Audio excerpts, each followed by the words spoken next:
ایک ایک واقعے ہوتے ایک ایک جمعہ پڑھی نا، پورا ایک ایک گھنٹہ ایک ایک واقعے تو بیان ہونا کہ ہر واقعہ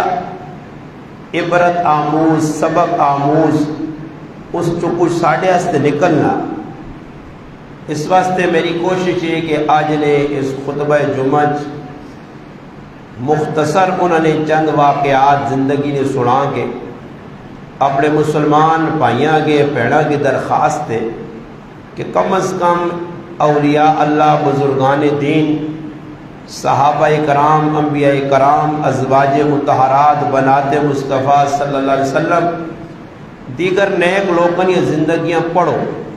اپنی اولاداں پڑھاؤ کہ ایسے لوگ بھی گزرے نے تاریخ ہے جنہیں دین واسطے کتنی بڑیا قربانیاں دیتی ہیں۔ آج دنیاوی طور تے دسی اولاد نہ ذہن بنانے ہیں کہ پتر کچھ کر سے تک خاصے